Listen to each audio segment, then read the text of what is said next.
in college, I took a semester off because I hooked up with somebody that managed all these older Delta bluesmen, and I fell in love with the blues early on at 14, and you know, the Stones helped turn us all on to Slim Harpo and Muddy Waters and Howlin' Wolf, and I was just gone on top of the folk music, blues, and that. I got a chance to meet the great Son House, and the gentleman who had rediscovered him and managed all these Delta guys lived in Cambridge, where I was going to college. And so I took a semester off from college, and my folks said, you leave college, you got to support yourself. And that's when I asked Dick Waterman if I could possibly open for some of the bluesmen on these club shows. And you know, I just figured I'd take my hobby and see what I could do with it, never expecting to continue it. It was just something to make some money. So my hobby turned professional out of necessity to make some pin money, you know. You know, I felt like I had a mission at that point to put across some of the music that was really undervalued. And on top of that, I got to meet guys and hang out in clubs and, you know, be around my heroes, you know, whether it was Taj Mahal or John Hammond or John Lee Hooker or Mississippi Fred McDowell or the great Sippy Wallace. To be in that company at 19, 20 years old, hanging out with your heroes was unheard of. And to have it handed to me because I happened to play guitar pretty well for a girl. That was what set me apart from the other women singers at the time. I wasn't gorgeous. I didn't want to be a star. I just was in the world of folk music and clubs. I was a modest, you know, I said, I'll be an opening act, and I don't care about stardom.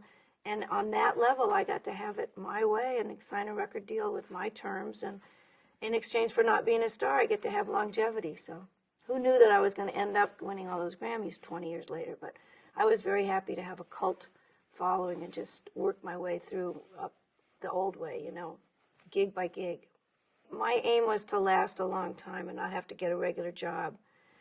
And that said, I put a lot of heart and effort into my albums, and it was frustrating that you know, had I hooked up with I mean, I'm not the kind of person that would accept someone telling me how to dress and, you know, what kind of music to make. I wanted to be my own boss. So you can't really have it both ways. You can't complain about not having more commercial success and then also insist on, you know, not doing the kind of promotion that would probably catapult you into.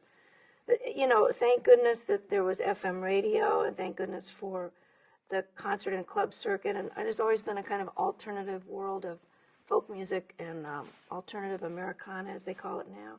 And people like myself that are more roots music oriented, that don't want to be put into a box, you just get to stay in that niche with your fans, staying loyal, and they understand where you're at. And in exchange, you don't get to, you know, have the big #1 record, which you have to follow up on. So I kind of like not having the pressure, even if it made me upset that they wouldn't stock the stores after I'd sold out my concert. I thought at least they could do is put the stuff in the store so my fans could go get them at least, you know. So that kind of thing where the follow-through is kind of upsetting to me.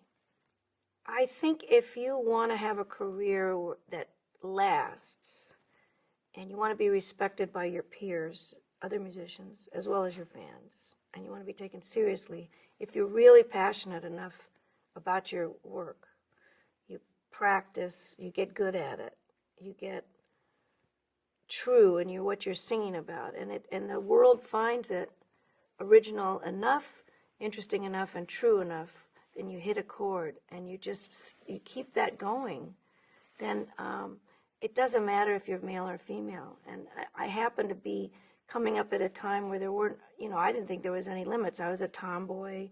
It didn't even occur to me that I shouldn't be able to play the electric guitar. You know, for all I know, everybody around the country was other women were picking up. And there's many more women electric and blues guitar acoustic players than get credit for it. So for me, you know, I can go like a chameleon and mean every single note I play or sing because I love all those different kinds of music.